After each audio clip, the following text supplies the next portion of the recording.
All right, hey VC, I'm Jamie. Welcome back. We're back with another video, and yes, it is Vinyl Tag 2024 time. Huge thank you to Rob Walker, Let the Music Play, for our 20 questions. Let's get right to it. Favorite record you purchased in 2023? I've done a video on this. My favorite was Trevor Rabin and the album Rio. Trevor Rabin, formerly of Yes, with his first solo vocal album in over 30 years. A terrific album. Last record you bought in 2023. This was from a number of records that I bought right at the end of the year from the batch of used vinyl. I picked up a John Phillips solo album, which is a terrific solo album. Unfortunately, it's got this 75-cent sticker right here. I paid a little bit more than 75 cents. But this is pretty much his only solo album. He's got a great cast of musicians on here, including Hal Blaine on drums and vocal contributions from Darlene Love. And I think it was Denny Doherty from the Mamas and Papas that had said if this had been released as a Mamas and Papas record, it would have been one of their best. But a great solo album from John Phillips, worth checking out. Okay, a band or singer who released 2 or more albums in the same year. So many to choose from. I'm going to go with a band that actually did it twice with their first 2 albums, and then again in 1976, Kiss, Destroyer, and then that same year releasing Rock and Roll Over. Amazing. Okay, if you could only listen to music from one decade, which decade would you choose? This was a hard one. Instinctively, I went for the 60s, but I'm going to have to go with the 1970s for this one. And I think it was Elton John who did kind of an exaggerated quote, but it bears repeating, that in the 70s, you could literally buy 2 or 3 albums a week, and they were all classics, or would all become classics. I know it's an exaggeration, but I think that's a really good example. Show a record by a band or singer from Manchester. I'm going to go with neither, but from Manchester. I'm going to go with punk poet himself. This is John Cooper Clarke and Zip Style Method. Certainly very much a performer, a poet. It's been great to see him popping up occasionally on British panel shows or game shows, that sort of thing. I've seen many interviews with John Cooper Clarke. Fascinating individual, but has released some albums over the years, and so there you go. That's my pick for that. Okay, which band or singer did you listen to most in 2023? Now, in terms of my house with my wife and I definitely would have to go with Amanda Marshall. And we saw Amanda Marshall perform this year, and she hasn't performed in years. A Canadian artist. This is her first album that's been reissued on vinyl. Because usually at my house, it is my wife saying, "What are you listening to?" And I reply, "Frank Zappa." So that's pretty much what it usually is. I would say Frank Zappa is a pretty close second, but for this year, it was Amanda Marshall, and yeah, really enjoy that artist. Okay, show 7 7-inch records. So I got 745s, just real random ones from the 80s, and I figure I'd show picture sleeves. So we got Tom Petty and Jammin' Me. We've got Reflex and the Politics of Dancing. And we've got Sting, Be Still My Beating Heart. We've got Ziggy Marley and the Melody Makers with Tumblin' Down. We've got Richard Marx, Don't Mean Nothing. And I recently went to a New Year's Eve 80s dance party, so I think I've got 80s on the mind. How about Cyndi Lauper and I Drove All Night? Of course, also Roy Orbison, and Celine Dion did that song too. And how about Keith Richards and Take It So Hard? Oh, okay, so there you go. Those are the singles. And who is coming to your party? Choose 4 music-related people to come to an imaginary dinner party, past or present. Who would you invite? Boy, you really have to think about that one. I would go with the late, great Stan Rogers, a Canadian folk singer. He'd have some great tales of the road and great tales of his take on folk music. I would also invite Janis Joplin, the late, great Janis Joplin, just for a lot of fun at the party. Billy Bragg, and I just think Billy Bragg would be an interesting dinner guest. I've seen many interviews with Billy Bragg, and he can be quite funny, quite engaging, so I think Billy Bragg would be a good choice. And I would love Leonard Cohen to be at the party. My only concern with Leonard Cohen, the late great Leonard Cohen, is that he might be a little too quiet. But if you get the right atmosphere going on, I'm sure he could provide a lot. So those would be my 4.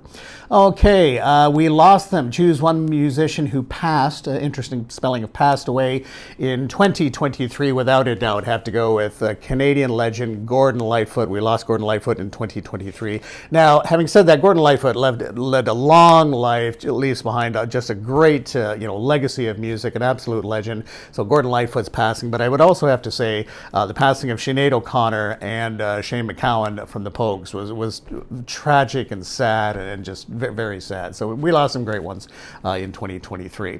Okay, imagine you could only listen to music from one country. Which country would you choose? Oh my gosh, I struggled with this one between going from the US to the UK, and I felt I should go with the UK in terms of, because you get England, Scotland, Wales, Northern Ireland. But having said that, I'm going to go with USA, because I just think, gosh, if you couldn't have the music of the origins of rock and roll from the USA, if you couldn't have blues, if you couldn't have soul and funk, you couldn't have jazz, if you couldn't have Stax Records, Motown, Sun Records, oh gosh, so I'm going to have to go with the USA on that one.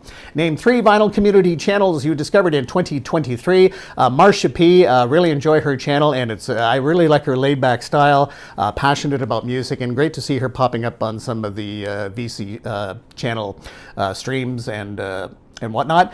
Craig Danger, vinyl record player. I love his passion for his funk and soul music, and just really enjoy his presentation, Craig Danger.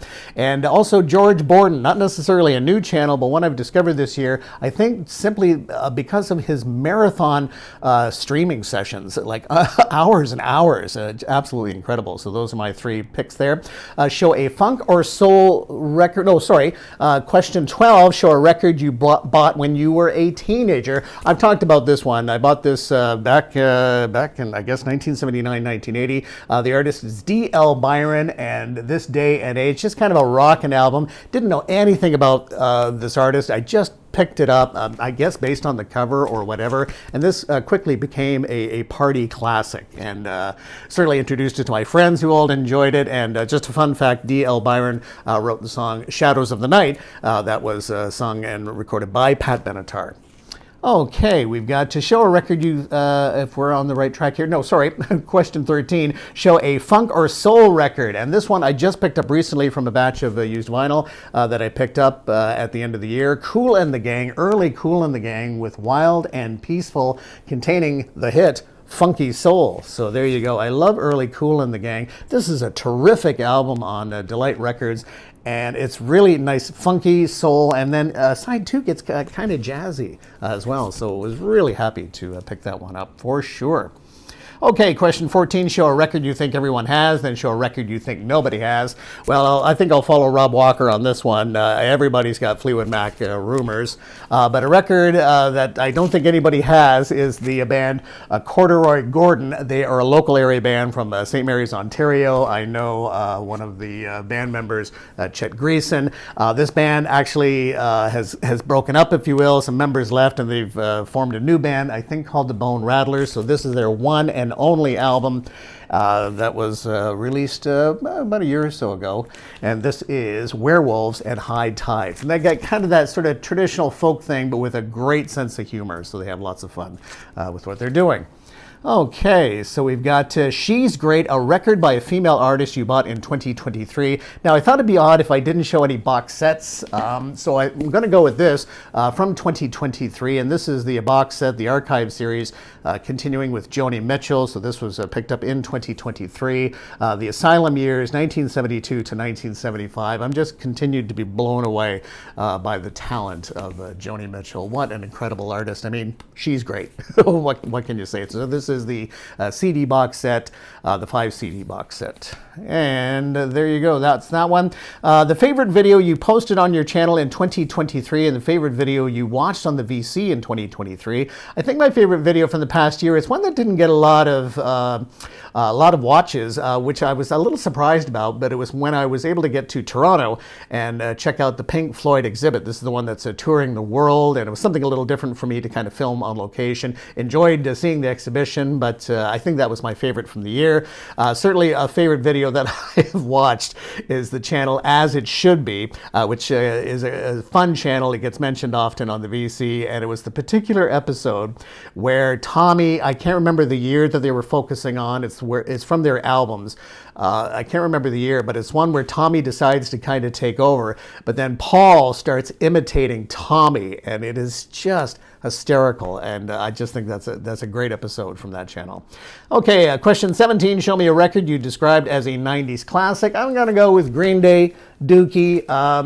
Really enjoyed the reissue, the CD box set Dookie that was put out, and it's interesting. Green Day have been much back in the news these days as well.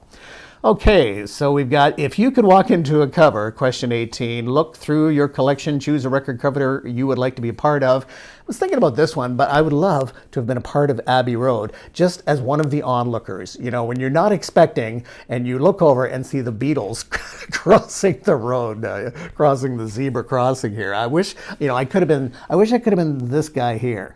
You know, just out on the street, and then you look over, oh, it's the Beatles. Incidentally, I understand that this was actually an American tourist. So, yeah, I would have loved to have been a fly on the wall on that one. Okay, we have got question 19. It's like a greatest hits. Show a record you're so familiar with that it feels like a greatest hits. I'm going to go with the debut from Boston. Just love this album, and in terms of it just feels like every song was a hit or feels like a hit, or it's just so familiar. Boston's debut. And finally, show me an album that was released in 1974. I'm going to go with Stevie Wonder, Fulfillingness First Finale from 1974. And I haven't played this for a bit, so I'm going to play this right after this video. So that is going to do it for the Vinyl Tag 2024. Thanks to Rob Walker. Let the music play, and Tag, you're it.